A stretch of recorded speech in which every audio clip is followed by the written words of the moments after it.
Friends, जलको study channel पर आपका हार्दिक स्वागत है। हम प्रयोगवाद पढ़ रहे हैं। हिंदी साहित्य के इतिहास के अंतर्गत हम प्रयोगवाद पढ़ रहे हैं। प्रयोगवाद का पार्ट फर्स्ट है, वो अपलोड कर दिया गया है और आगे तक को हमने पढ़ लिया है। आगे प्रयोगवाद के जनक के रूप में जाने जाते हैं। प्रयोगवाद शब्द किसने दिया था? नंद दुलारे वाजपेयी ने दिया था। सप्तक की योजना थी वो किसने बनाई थी? वो बनाई थी नेमीचंद जैन ने और प्रभाकर माचवे ने। आज पार्ट हमारा सेकंड रहेगा। प्रयोगवाद के अन्य कवि जो रह गए हैं उसको इसी वीडियो में पूरा कंप्लीट करने वाले हैं। तो भवानी प्रसाद मिश्र अगले जो कवि हैं, साहित्यकार हैं प्रयोगवाद के, वो कौन है? भवानी प्रसाद मिश्र। भवानी प्रसाद मिश्र का जन्म 1913 ईस्वी में टिंगरिया, होशंगाबाद, मध्य प्रदेश में हुआ था। भवानी प्रसाद मिश्र का जन्म 1913 में टिंगरिया, होशंगाबाद, मध्य प्रदेश में हुआ था। ये नोट्स और वो नोट्स एक ही हैं। वो मैंने सिर्फ हाथ यानी कि हैंड राइटिंग से लिखा है और ये जो नोट्स हैं ये प्रिंटेड है। तो एक ही बात है, वो नोट्स कई कंफ्यूज में है कि जो नोट्स आपने लिख रखे हैं वो ये मानो कि एक ही नोट्स है। मैं ये सोच रहा हूँ कि इसमें है ना आपकी जो क्वालिटी है वो अच्छी जाती है वीडियो में, उसमें क्वालिटी अच्छी नहीं जा रही। बाकी एक ही चीज़ है। जन्म 1913 में भवानी प्रसाद मिश्र का टिंगरिया, होशंगाबाद, मध्य प्रदेश में हुआ था। मृत्यु 1985 में हुई। उपनाम कविता का गांधी कहा जाता है। भवानी प्रसाद मिश्र का उपनाम क्या है? कविता का गांधी कहा जाता है। फिर से देखो, भवानी प्रसाद मिश्र का जन्म 1913 में टिंगरिया, होशंगाबाद, मध्य प्रदेश में हुआ। मृत्यु 1985 में हुई। भवानी प्रसाद मिश्र का उपनाम कविता का गांधी के नाम से जाना जाता है। प्रमुख रचनाएं कौन कौन सी हैं भवानी प्रसाद मिश्र की? तो प्रमुख रचनाएं भवानी प्रसाद मिश्र की प्रमुख रचनाएं सतपुड़ा के जंगल, सन्नाटा, गीत फरोश, चकित है दुख, बुनी हुई रस्सी। और बुनी हुई रस्सी पर भवानी प्रसाद मिश्र को 1972 में साहित्य अकादमी पुरस्कार दिया गया था। किस रचना पर? बुनी हुई रस्सी पर। खुशबू के शिलालेख और अनाम तुम आते हो, ये प्रमुख रचनाएं हैं भवानी प्रसाद। और इदम नमम, ये प्रमुख रचनाएं हैं भवानी प्रसाद मिश्र की। फिर से देख लो, भवानी प्रसाद मिश्र की प्रमुख रचनाएं किसकी? भवानी प्रसाद मिश्र की प्रमुख रचनाएं कौन कौन सी हैं? सतपुड़ा के जंगल, सन्नाटा, गीत फरोश, चकित है दुख, बुनी हुई रस्सी। Very very important. बुनी हुई रस्सी पर 1972 में साहित्य अकादमी पुरस्कार दिया गया था। किसको? भवानी प्रसाद मिश्र को। खुशबू के शिलालेख, अनाम तुम आते हो और साथ में इदम न मम, ये इनकी प्रमुख रचनाएं हैं। अब पढ़ेंगे गिरजा कुमार माथुर को। गिरजा कुमार माथुर। गिरजा कुमार माथुर का जन्म 1918 ईस्वी में गुना, मध्य प्रदेश में हुआ था। मृत्यु हुई थी 1994 में और तार सप्तक के कवि रहे हैं। कौन? गिरजा कुमार माथुर, यानी कि तार सप्तक के कवि भी रहे हैं। गिरजा कुमार माथुर का जन्म 1918 में गुना, मध्य प्रदेश में हुआ। मृत्यु 1994 में हुई थी। तार सप्तक के कवि के रूप में जाने जाते हैं और मैं यानी कि तार सप्तक के कवि भी थे ये। और मैं वर्त के हूँ सामने 1991 ईस्वी में साहित्य अकादमी पुरस्कार दिया गया था इस रचना पर। किसको? गिरजा कुमार माथुर को। गिरजा कुमार माथुर का जन्म फिर से देख लो, 1918 गुना, मध्य प्रदेश में हुआ। मृत्यु 1994 में हुई। तार सप्तक के कवि रहे हैं और मैं व्रत के सामने, मैं व्रत के सामने हूँ, मैं व्रत के हूँ सामने, इस रचना पर गिरजा कुमार माथुर को 1991 ईस्वी में साहित्य अकादमी पुरस्कार दिया गया था। अन्य रचनाएं देखो गिरजा कुमार माथुर की, पृथ्वी, कल्प कल्पांतर, कल्प कल्पांतर और मशीन का पुर्जा, शीला पंख चमकीले, ये अन्य प्रमुख रचनाएं हैं। किसकी? गिरजा कुमार माथुर की। अन्य प्रमुख रचनाएं कौन कौन सी हैं? पृथ्वी, कल्प कालांतर, मशीन का पुर्जा और शीला पंख चमकीले। प्रमुख रचनाएं गिरजा कुमार माथुर की पृथ्वी, कल्प कल्पांतर, मशीन का पुर्जा और शीला पंख चमकीले। और भी प्रमुख रचनाएं हैं गिरजा कुमार माथुर की, कौन कौन सी हैं? धूप के धान, मंजीरा, मंजीर घुंघरू, नाश और निर्माण, भीतरी नदी की यात्रा। और इनका एक नाटक था गिरजा कुमार माथुर का, कौन सा? जन्मकेद, ये इनका नाटक था। फिर से देख लो, धूप के धान, मंजीर या घुंघरू, और फिर दे रखा है यानी कि नाश और निर्माण, ये नाश है भाई, नाश और निर्माण। भीतरी नदी की यात्रा, नाटक इनका रहा है जन्मकेद, ये आप लिख लेना, नाटक इनका जन्मकेद रहा है। फिर से देखो, धूप के धान, मंजीर या घुंघरू, नाश और निर्माण, भीतरी नदी की यात्रा, नाटक इनका जन्मकेद रहा है। ये प्रमुख रचनाएं हैं। और आलोचना भी लिखी है गिरजा कुमार माथुर ने। आलोचना क्या है? नई कविता, इसकी सीमाएं और संभावनाएं। वी शैल ओवरकम का होंगे हम कामयाब नाम से हिंदी अनुवाद किया था किसने? गिरजा कुमार माथुर ने। Very very important. आलोचना प्रमुख कौन कौन सी है? नई कविता के नाम से आलोचना लिखी, नई कविता, सीमाएं और संभावनाएं, ये आलोचना लिखी थी किसने? गिरजा कुमार माथुर ने। वी शैल ओवरकम का होंगे कामयाब हम नाम से हिंदी अनुवाद किसने किया था? गिरजा कुमार माथुर ने किया था। अगले साहित्यकार आते हैं प्रयोगवाद के रघुवीर सहाय। रघुवीर सहाय नागरी संवेदना के कवि हैं, यानी कि रघुवीर सहाय को नागरी संवेदना का कवि के नाम से जाना जाता है। रघुवीर सहाय का जन्म 1929 ईस्वी में हुआ, मृत्यु 1990 ईस्वी में हुई थी। रघुवीर सहाय को नागरी संवेदना का कवि के नाम से जाना जाता है। ये नागरी संवेदना के कवि रहे हैं। जन्म 1929 में हुआ था रघुवीर सहाय का, और मृत्यु 1990 में हुई थी। रघुवीर सहाय की प्रमुख रचनाएं और याद करने की ट्रिक भी हम देखेंगे। पर पहले प्रमुख रचनाएं देख लो रघुवीर सहाय की। एक समय था, सीढ़ियों पर धूप, कुछ पत्ते कुछ चींटियां, आत्महत्या के विरुद्ध, लोग भूल गए हैं, हंसो हंसो जल्दी हंसो। एक समय था, सीढ़ियों पर धूप, कुछ पत्ते कुछ चींटियां, आत्महत्या के विरुद्ध, लोग भूल गए हैं, हंसो हंसो जल्दी हंसो। ये प्रमुख रचनाएं हैं, ये प्रमुख रचनाएं हैं किसकी? रघुवीर सहाय की। अब इसको ट्रिक से याद करो रघुवीर सहाय की रचना को। एक समय था, ये देखो मैंने ट्रिक बनाई है। एक समय था जब, मैंने इधर जब लगा दिया, जब सीढ़ियों पर धूप में कुछ पत्ते कुछ चींटियां लिखकर आत्महत्या के विरुद्ध आवाज उठाई थी, लेकिन अब लोग भूल गए हैं, हंसो हंसो जल्दी हंसो। इस प्रकार आप रघुवीर सहाय की रचनाओं को याद कर सकते हैं। यानी कि फिर से देखो, रघुवीर सहाय नागरी संवेदना के कवि के रूप में जाना जाता है। जन्म 1929 में हुआ था, मृत्यु 1990 में हुई थी। प्रमुख रचनाएं कौन कौन सी हैं? ट्रिक से याद करो। एक समय था जब, सीढ़ियों पर धूप में, ये देखो मैंने लगा दिया है, यानी कि ऐसे ट्रिक बनाई है। कुछ पत्ते कुछ चींटियां लिखकर आत्महत्या के विरुद्ध आवाज उठाई थी, लेकिन अब लोग भूल गए हैं, हंसो हंसो जल्दी हंसो। और वैसे इनकी प्रमुख रचनाएं देखो कौन कौन सी हैं। एक समय था, सीढ़ियों पर धूप, कुछ पत्ते कुछ चींटियां, आत्महत्या के विरुद्ध, लोग भूल गए हैं, हंसो हंसो जल्दी हंसो। लोग भूल गए हैं 1984 में इस रचना पर साहित्य अकादमी पुरस्कार दिया गया था किसको? रघुवीर सहाय को।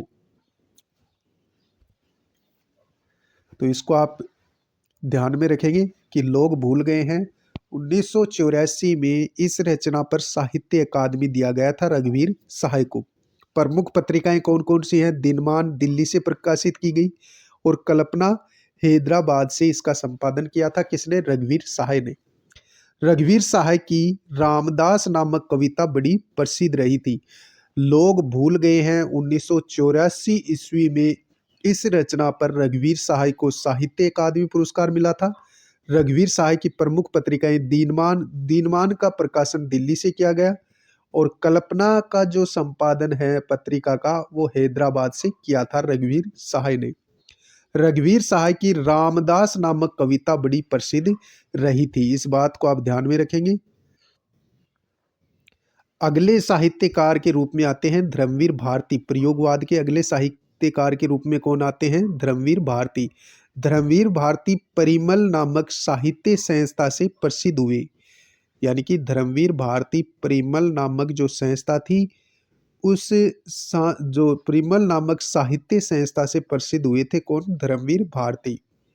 धर्मवीर भारती का जन्म 1926 में हुआ था और मृत्यु 1997 को हुई थी। काव्य संग्रह देखो इनके कौन कौन से हैं। ठंडा लोहा और 7 गीत वर्ष, कन्नू पिरिया ये भ्रमर गीत पद्धति पर आधारित है और आधुनिकता व निज कल्याण की इसमें भावना देखने को मिलती है। कन्नू पिरिया 1959 में लिखी गई रचना है जो कि एक भ्रमर गीत पद्धति की रचना है और ये आधुनिकता व निज कल्याण से प्रेरित है।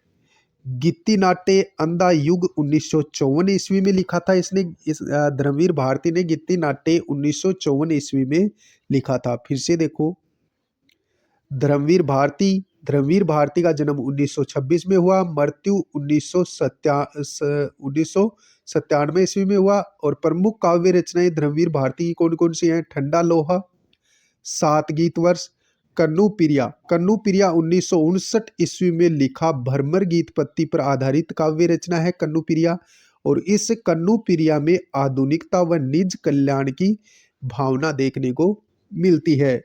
गित्ती नाट्य लिखा था धर्मवीर भारती ने अंधा युग नाम से, जो 1954 ईस्वी में लिखा था। धर्मवीर भारती परिमल नामक साहित्य संस्था से प्रसिद्ध हुए थे। निबंध कौन कौन से हैं धर्मवीर भारती के। ठेले पर हिमालय, कहानी, अनकहनी और पसियंती, ये इनके प्रसिद्ध निबंध है। ठेले पर हिमालय, कहनी, अनकहनी और पसियंती, ये इनके प्रसिद्ध निबंध है। महाभारत के पात्र, महाभारत के पात्रों को लेकर तथा केंद्र में अश्वत्थामा को रखकर लिखी गई रचना है कौन सी। यानी महाभारत के गित्ती जो नाट्य लिखा है अंधा युग, गित्ती नाट्य जो अंधा युग लिखा है 1954 में धर्मवीर भारती ने, यह अंधा युग जो नाटक है, ये गित्ती नाट्य है, ये महाभारत के पात्रों को लेकर तथा केंद्र में अश्वत्थामा को रखकर लिखी गई रचना है कौन सी। अंधा युग जो 1954 में लिखी थी, ये गित्ती नाट्य है। प्रमुख उपन्यास कौन कौन से हैं। धर्मवीर भारती के प्रमुख उपन्यास कौन कौन से हैं। गुनाहों का देवता, सूरज का 7वां घोड़ा और इस पर फिल्म भी बन चुकी है और ये अलिफ बेला शैली, यानी कि इस पर फिल्म भी बन चुकी है। ये अलिफ बेला शैली में लिखा गया है। उपन्यास धर्मवीर भारती के कौन कौन से हैं आप तो याद रखो, गुनाहों का देवता और सूरज का 7वां घोड़ा, ये 2 उपन्यास हैं प्रमुख किसके, धर्मवीर भारती के। गुनाहों का देवता और सूरज का 7वां घोड़ा। सूरज का 7वां घोड़ा उपन्यास पर फिल्म भी बन चुकी है। कहानी संग्रह देखो, धर्मवीर भारती के कहानी संग्रह कौन से हैं। बंद गली का आखिरी मकान, ये इनकी प्रसिद्ध कहानी है किसकी, धर्मवीर भारती की। धर्मवीर भारती की प्रसिद्ध कहानी कौन सी है, बंद गली का आखिरी मकान, ये इनका कहानी संग्रह है। पत्रिका, प्रमुख पत्रिका कौन सी थी धर्मवीर भारती की, धर्मयुग, जो कि बंबई से प्रकाशित होती थी, जिसका प्रकाशन कहाँ से किया गया, बंबई से किया गया। काले मेघा पानी दे, संवेदना, अंधविश्वास एवं वैज्ञानिक विचारधारा के मध्य द्वंद्व है। जो काले मेघा पानी दे 12वीं में लिखी गई कविता है, 12वीं की आरबीएससी बुक में, वो धर्मवीर भारती की है, काले मेघा पानी दे। और यह जो कविता है, यह संवेदना, अंधविश्वास एवं वैज्ञानिक विचारधारा के मध्य द्वंद्व का इसमें युद्ध चलता है। आगे अपन देखते हैं कुंवर नारायण सिंह, अगले प्रयोगवादी साहित्यकार के रूप में उभर करके आते हैं कुंवर नारायण सिंह। कुंवर नारायण सिंह नागरी संवेदना के कवि थे। इनका जन्म 1927 में हुआ था। कुंवर नारायण का जन्म 1927 में हुआ था और ये भी नागरी संवेदना के कवि हैं। कुंवर नारायण की प्रमुख रचनाएं कौन सी है, इन दिनों। और इन दिनों जो रचना है ये 2002 में लिखी गई। और परिवेश में हम तुम दूसरी रचना है, परिवेश हम तुम, और तीसरी रचना है चक्रव्यूह। अब इनको आप ट्रिक से याद कर सकते हैं। इन दिनों में इस परिवेश हम तुम ऐसा चक्रव्यूह रचेंगे। इन दिनों इस परिवेश में हम तुम ऐसा चक्रव्यूह रचेंगे। ऐसे ट्रिक बना सकते हो, मैंने ये ट्रिक बनाई है। तो कुंवर नारायण जो कि नागरी संवेदना के कवि थे, जन्म 1927 में हुआ था। प्रमुख रचना 3 हैं, इन दिनों इनका काव्य संग्रह है, 2002 में प्रकाशित हुआ और 2002 में लिखा। और फिर परिवेश हम तुम, ये बस रचना का तो नाम इतना ही है, परिवेश हम तुम, परिवेश हम तुम, लेकिन इसको ट्रिक से बनाया है मैंने। और चक्रव्यूह, इनको याद करने की ट्रिक क्या है, इन दिनों इस परिवेश में, देखो मैंने बीच में लगाया, इस हम तुम ऐसा चक्रव्यूह रचेंगे तो याद हो जाती है, ऐसे याद करोगे तो। अब देखो मुख्य पॉइंट भी मैंने लिखे हैं, वो भी देख लो।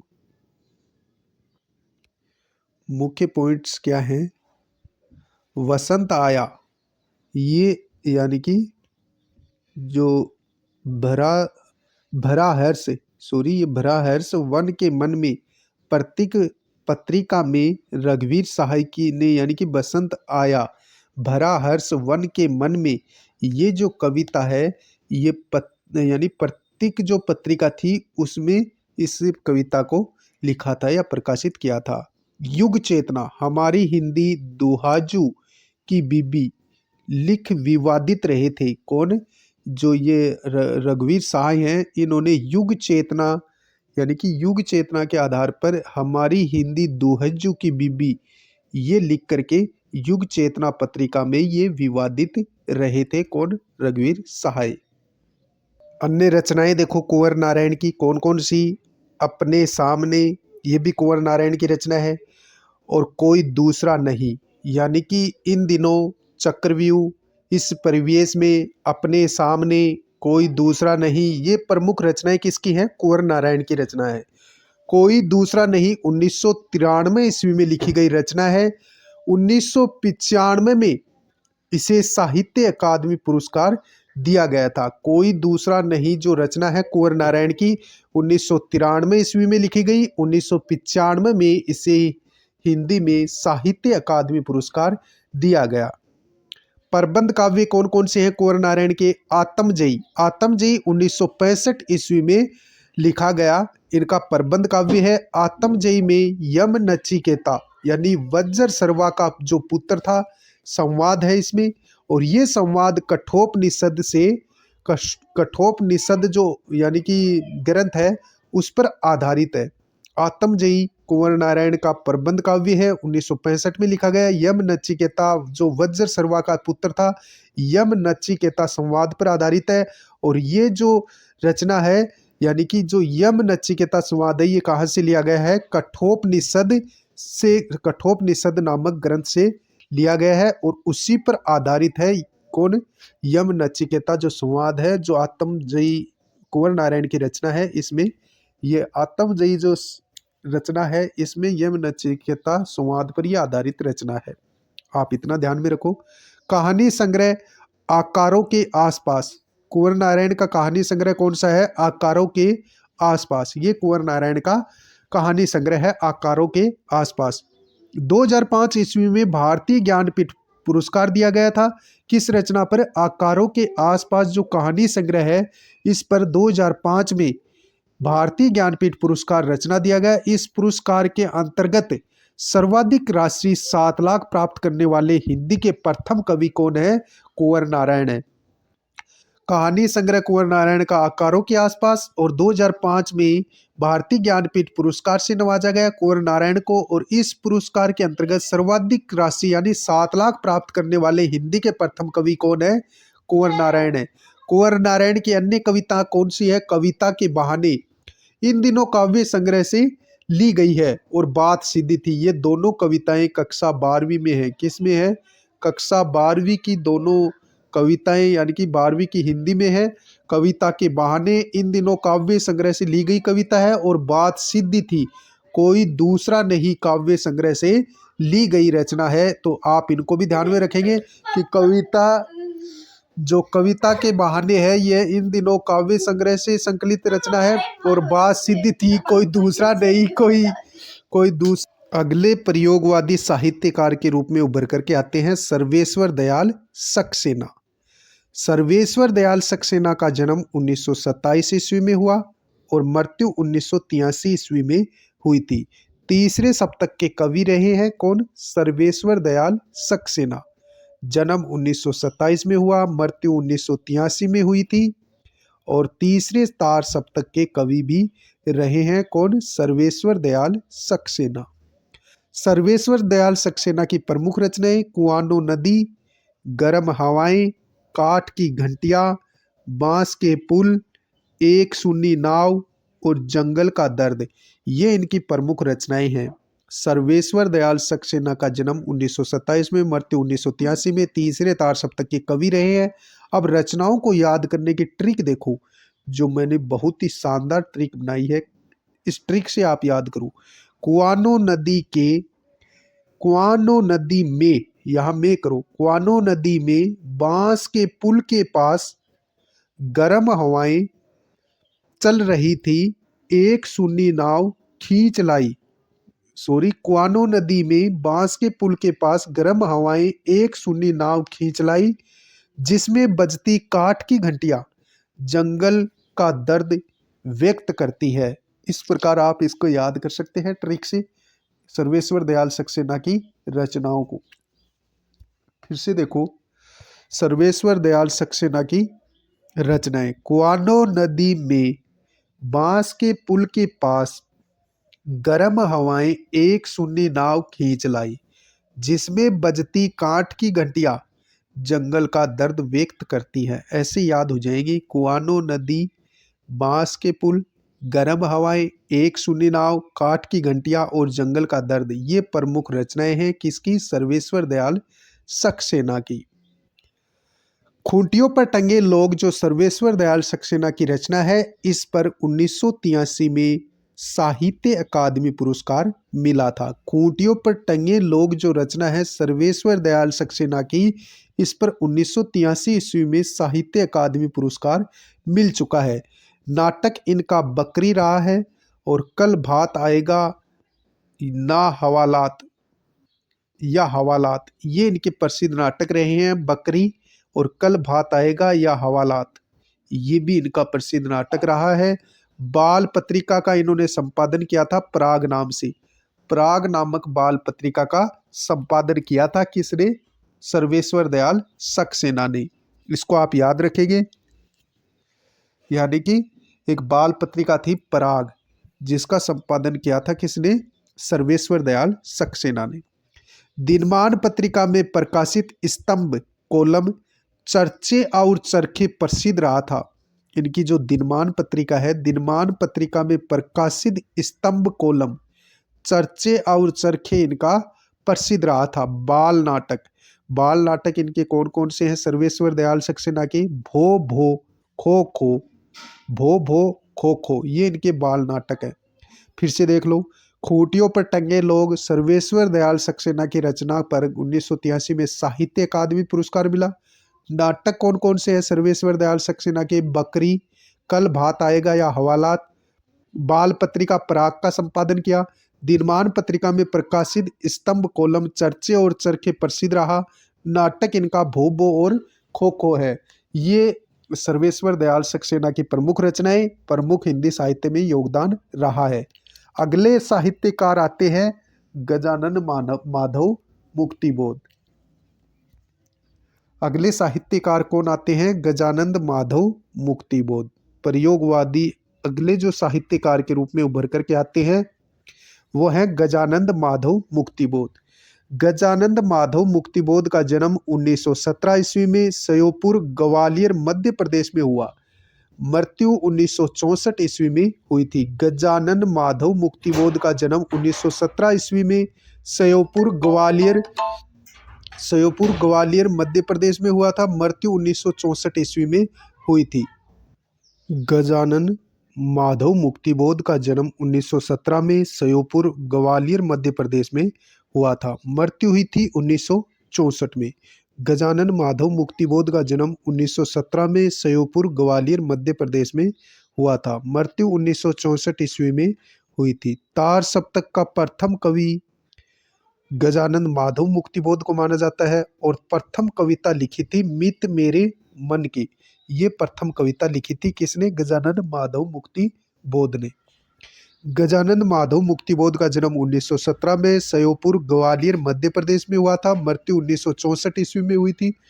तार सप्तक के प्रथम कवि माने जाते हैं और प्रथम कविता लिखी थी मित मेरे मन की। कविता संग्रह देखो, कविता संग्रह है किसका? गजानन माधव मुक्तिबोध के कविता संग्रह। कौन कौन सी कविताएं जो इनकी प्रसिद्ध रही? चांद का मुंह है टेढ़ा है, 1964 में भारतीय ज्ञानपीठ प्रकाशक नई दिल्ली द्वारा इसका प्रकाशन किया गया था। चांद का मुंह है टेढ़ा है किसकी रचना है? गजानन माधव मुक्तिबोध की है, जो 1964 में भारतीय ज्ञानपीठ प्रकाशक नई दिल्ली से प्रकाशित की गई थी। भूरी भूरी खाक धाक धूल, भूरी भूरी खाक धाक धूल जो रचना है माधव मुक्तिबोध की, इसमें संग्रह स्वीकारा मैंने मैंने नायक कविता संकलित है। यानी कि भूरी भूरी खाक धाक धूल जो काव्य संग्रह है, इसमें सहरस स्वीकारा जो रचना है 12वीं क्लास में, ये मैंने नायक कविता और सहरस स्वीकारा, ये दोनों रचनाएं भूरी भूरी खाक धाक धूल जो इनका काव्य संग्रह है उसमें से ली गई है। फिर से देखो, गजानन माधव मुक्तिबोध तार सप्तक के प्रथम कवि हैं। प्रथम कविता इन्होंने लिखी थी मित मेरे मन के।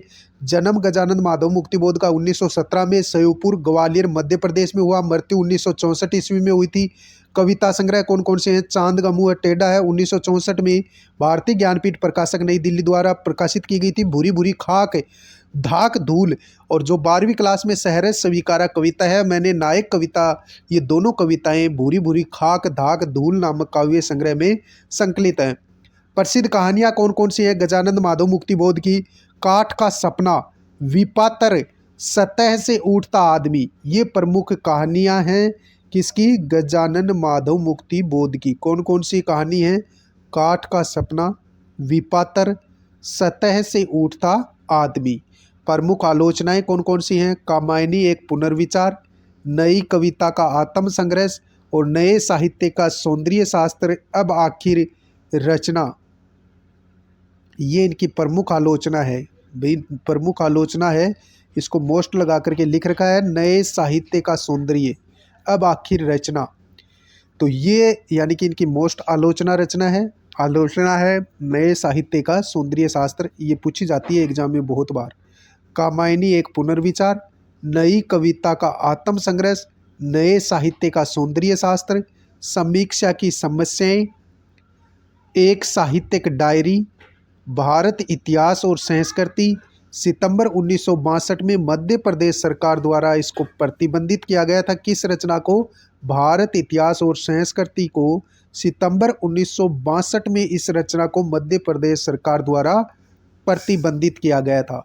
गजानन माधव मुक्तिबोध की प्रमुख आलोचनाएं कौन कौन सी हैं? कामायनी एक पुनर्विचार, नई कविता का आत्म संग्रह, नए साहित्य का सौंदर्य शास्त्र, समीक्षा की समस्याएं, एक साहित्य की डायरी, भारत इतिहास और संस्कृति। और भारत इतिहास और संस्कृति जो रचना है वो उसको 1962 में मध्य प्रदेश सरकार द्वारा प्रतिबंधित किया गया था।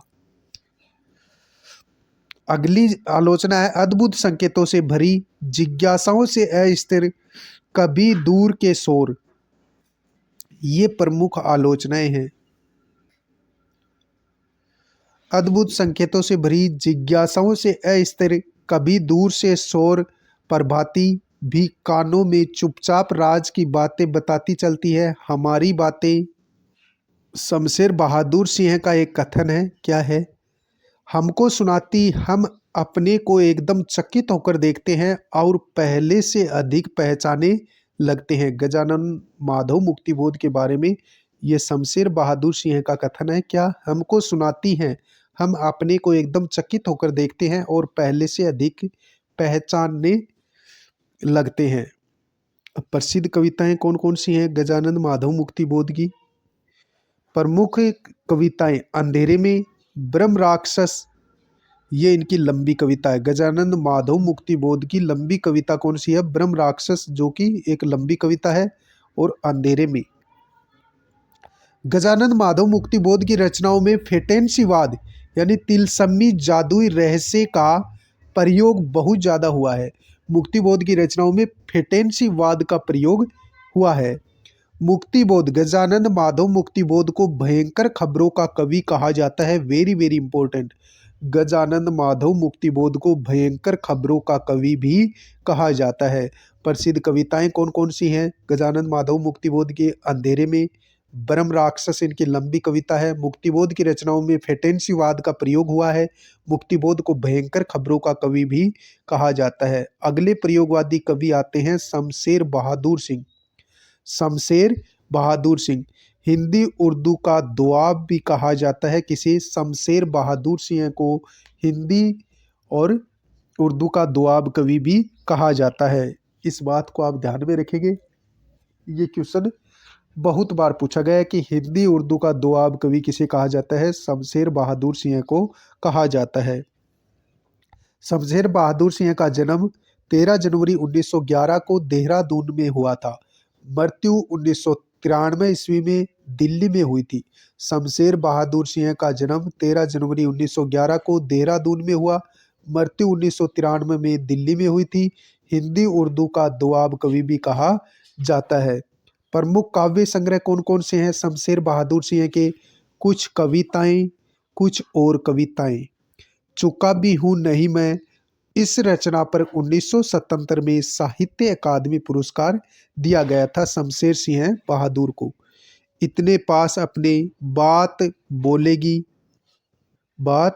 बोलेगी काल तुमसे होड़ है मेरी।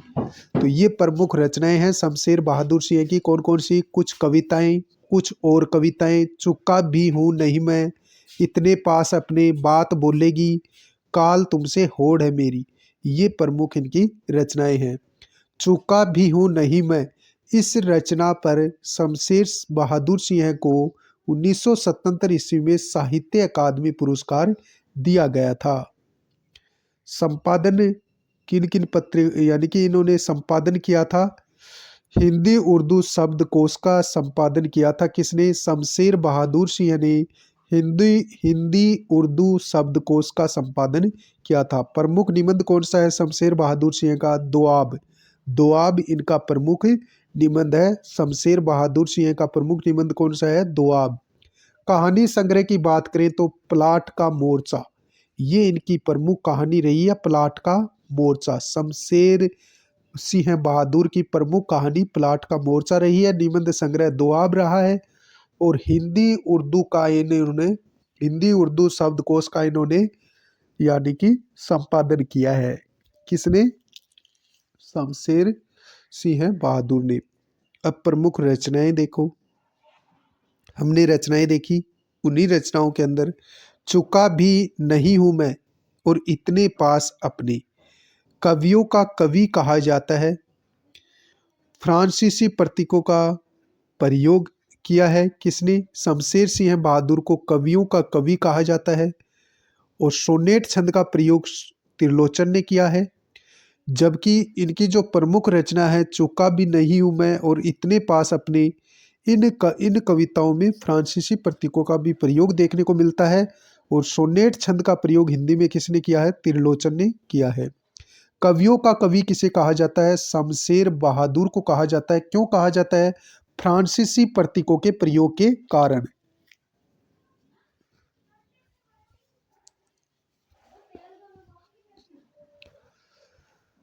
श्री राम वर्मा को शिकार साहित्य का लेखक कहा जाता है। श्री राम वर्मा को शिकार साहित्य का लेखक कहा जाता है। राजेंद्र किशोर को अतिवादों को छूने वाला कवि कहा जाता है। प्रभाकर माचवे ने जापानी छंद हाइकू हाइकू का हिंदी में प्रयोग किया। दुष्यंत कुमार सिंह ने हिंदी में गजल छंद का प्रयोग किया था। रचना साए में धूप। दुष्यंत कुमार ने हिंदी में गजल छंद का प्रयोग किया था। किस रचना में? साए में धूप में। फिर से देखो, कवियों का कवि शमशेर सिंह बहादुर को कहा जाता है फ्रांसीसी प्रतीकों के प्रयोग के कारण। श्री राम वर्मा को शिकार साहित्य का लेखक कहा जाता है। प्रमुख कथन है ये। राजेंद्र किशोर को अतिवादों को छूने वाला कवि कहा जाता है। किसको? राजेंद्र किशोर को अतिवादों को छूने वाला कवि कहा जाता है। प्रभाकर माचवे ने जापानी छंद हाइकू का हिंदी में प्रयोग किया।